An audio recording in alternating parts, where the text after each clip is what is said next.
ഒരു ഞായറാഴ്ച കൊച്ചിയിലെത്തി.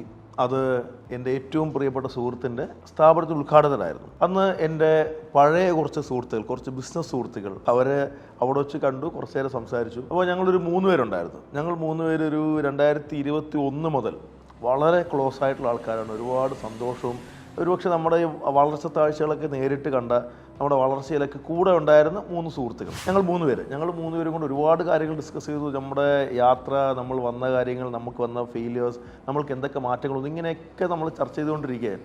പെട്ടെന്ന് നമ്മുടെ സുഹൃത്തിൽ ഒരാൾ ഒരു മൂന്നാർ യാത്രയെക്കുറിച്ച് പറഞ്ഞു. ഈ മൂന്നാർ യാത്ര എന്നുള്ള അവരുടെ ആദ്യത്തെ യാത്രയൊന്നുമല്ല, ഒരുപക്ഷെ അവരുടെ അവസാനത്തെ മൂന്നാർ യാത്ര.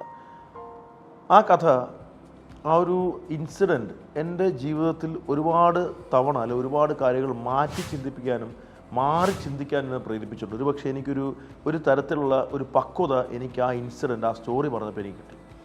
ഇപ്പോൾ പുള്ളിക്ക് പറഞ്ഞൊരു കാര്യം ഇതാണ്. കുറേ വർഷങ്ങൾക്ക് മുമ്പ് 2016 സമയത്ത് അവരൊരു 6 സുഹൃത്തുക്കളുണ്ടായിരുന്നു. ഈ 6 സുഹൃത്തുക്കളും അവർ ബിസിനസ് ചെയ്യുന്ന ആൾക്കാരുണ്ട്, പ്രൊഫഷണൽസാണ് ചിലരെല്ലാവരും. അവരെല്ലാവരും വിവാഹവും കഴിഞ്ഞ് സെറ്റിലായ സമയം, ചിലർക്ക് കുഞ്ഞുങ്ങളുണ്ട്, ചിലർ റീസെൻ്റ്, എല്ലാവരും ഒരു സെറ്റിൽഡായ അവസ്ഥയുള്ള ഒരു സമയം. എല്ലാ വീക്കെൻഡ്സിലും അവർ ഒരുമിച്ച് കൂടും, ഏതെങ്കിലും വീട്ടിൽ ഒരുമിച്ച് കൂടും. അവർ ചായ, സ്നാക്സ് എല്ലാം കഴിച്ച് സന്തോഷിച്ചിട്ട് തിരിച്ചു പോകും. അങ്ങനത്തെ ഒരു സാധനത്തിലൊരു വലിയ ഡിസിഷൻ അവരെടുത്തു. It was a trip to മൂന്നാറേക്ക് യാത്ര പോകാം. ആശയം അടിപൊളിയാണ്, എല്ലാവരും അതങ്ങോട്ട് നോക്കി. അപ്പോൾ അറിയാമല്ലോ, ഈ യാത്ര പോകുന്ന സമയത്ത് അടുത്ത ഏറ്റവും വലിയ ചാലഞ്ച് എന്നുള്ളത് ഏത് ഡേറ്റിൽ പോകുന്നുള്ളതാണ്. ഓരോ ഡേറ്റ് പറയുന്ന സമയത്ത് വേറൊരാളത് ബുദ്ധിമുട്ട്, ഒരു ഡേറ്റ് ഒരു മറ്റൊരാളുടെ ബുദ്ധിമുട്ട്, എല്ലാവർക്കും ചേരുന്നൊരു ഡേറ്റ് കിട്ടുന്നതില്ല. അവസാനം വളരെ കഷ്ടപ്പെട്ടൊരു ഡേറ്റ് കിട്ടി. ആ ഡേറ്റിൽ എല്ലാവർക്കും ഓക്കെയാണ്. പക്ഷേ ട്വിസ്റ്റ് എന്താണെന്ന് വെച്ച് കഴിഞ്ഞാൽ ആ ഡേറ്റ് അന്നാണ്. അതായത് അന്ന് വൈകുന്നേരം തന്നെ അവർ മൂന്നാറേക്ക് യാത്ര ചെയ്തിരിക്കണം. പക്ഷേ അവർ എക്സൈറ്റ്മെൻറ്റ് കൊടുമുടിയിലായിരുന്നു. ഭാര്യമാരെല്ലാവരും നേരെ വീടുകളിൽ പോയിട്ട് അവരുടെ ബാഗൊക്കെ പാക്ക് ചെയ്തു, കുട്ടികളെ റെഡിയാക്കി.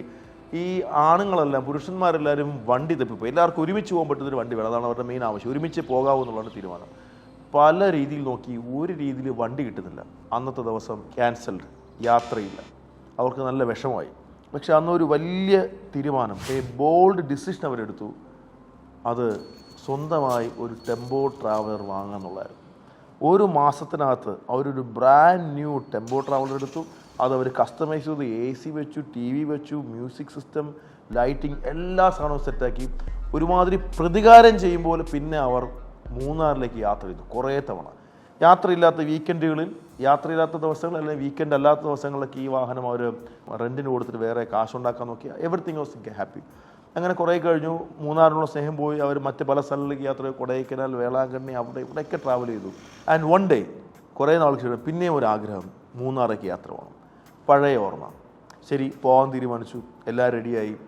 ഇപ്പോൾ വണ്ടിയിൽ ഫുൾ ടാങ്ക് ഡീസലോടൊന്ന് മാത്രം നോക്കിയാൽ ബാക്കി എല്ലാം സെറ്റാണ്. അവർ യാത്ര തിരിച്ചു, മൂന്നാറെത്തി. പണ്ട് ഒരുപാട് നാൾ സ്ഥിരം താമസിച്ചിട്ടുണ്ടെന്ന് അതേ ഹോട്ടൽ അവിടെ എത്തി. അവിടുത്തെ റിസപ്ഷനുമായിട്ട് പിന്നെയും പരിചയം പുതുക്കി.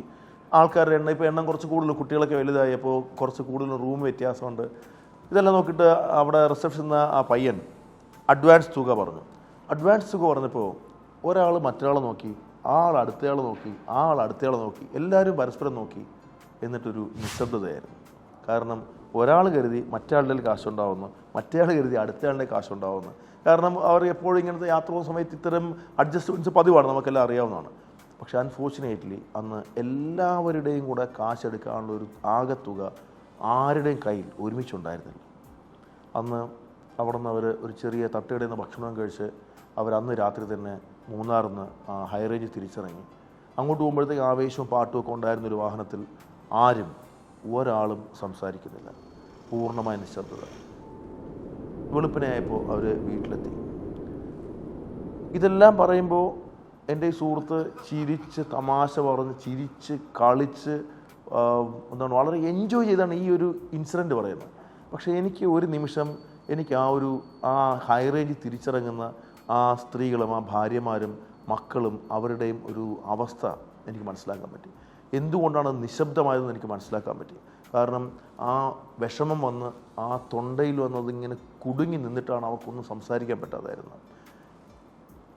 കുറച്ച് നാൾ കഴിഞ്ഞു, ജീവിതം പല രീതിയിൽ പോയി. കോവിഡ് വന്നു, ആ വാഹനം അവർ വിറ്റു, യാത്രകൾ കുറഞ്ഞു, വല്ലപ്പോഴും കാണുന്ന അവസ്ഥയായി. ഇപ്പോൾ അതൊരു പ്രശ്നമേ അല്ല. അതൊന്നും അതിനെക്കുറിച്ച് അവർ ചിന്തിക്കുന്നുള്ളൂ. ഇന്ന് അവർ ചിന്തിക്കുമ്പോൾ പോലും ആ ഒരു കാര്യം, ഇത്രയും വിഷമമുള്ളൊരു കാര്യം അവർ പറയുമ്പോൾ വളരെ ഹാപ്പി ആയിട്ടും അത് എൻജോയ് ചെയ്തുകൊണ്ട് പറയുന്നത്. നമ്മുടെ എല്ലാവരുടെയും ലൈഫിൽ ഒരു കാലത്ത് എക്സൈറ്റ് ചെയ്യിപ്പിക്കുന്ന പല കാര്യങ്ങളും പിന്നീട് എക്സൈറ്റ്മെൻ്റ് അല്ലാതെ ആവും. അത് ഇഗ്നറൻസും അല്ലെങ്കിൽ അവഗണിക്കലൊന്നുമല്ല, അതിൻ്റെ പേരാണ് മെച്യൂരിറ്റി. നമ്മൾക്ക് ഒരു സമയമാകുമ്പോൾ ചില കാര്യങ്ങൾ നമ്മൾക്ക് ഏറ്റവും വേണ്ടപ്പെട്ടതെന്ന് തോന്നുന്ന പല കാര്യങ്ങളും, ഏറ്റവും വേണ്ടപ്പെട്ടെന്ന് അറിയാവുന്ന പല കാര്യങ്ങളും we will say let it go. ആ ലെറ്റ് ഇറ്റ് ഗോയിലാണ് ശരിക്കും വിജയം. അത് നമ്മുടെ ഉള്ളിനോട് ചേർത്ത് വയ്ക്കാത്തതാണ് ശരിക്കും വിജയം. അതിനുള്ള മെച്യൂരിറ്റിയാണ് ഒരു ബിസിനസ്സുകാരൻ എന്ന രീതിയിലും ഒരു ലീഡർ എന്ന രീതിയിൽ നമുക്ക് ഓരോരുത്തർക്കും വേണ്ടത്. അങ്ങനത്തെ ഒരു മെച്യൂരിറ്റി ഉണ്ടാകുന്ന ഒരു സമയം വരുമ്പോൾ ഇനിയും ഇതുപോലെ മുൻ എക്സൈറ്റ് ചെയ്യിച്ച പല കാര്യങ്ങളും നമുക്ക് ഇതുപോലെ ചിരിച്ചുകൊണ്ട് തമാശയായിട്ട് പറയാൻ പറ്റും. അപ്പോൾ നിങ്ങൾക്ക് എല്ലാവർക്കും അത്തരത്തിലുള്ള മെച്യൂരിറ്റി ഉണ്ടാകട്ടെ എന്ന് ഞാനും ആശംസിക്കുന്നു.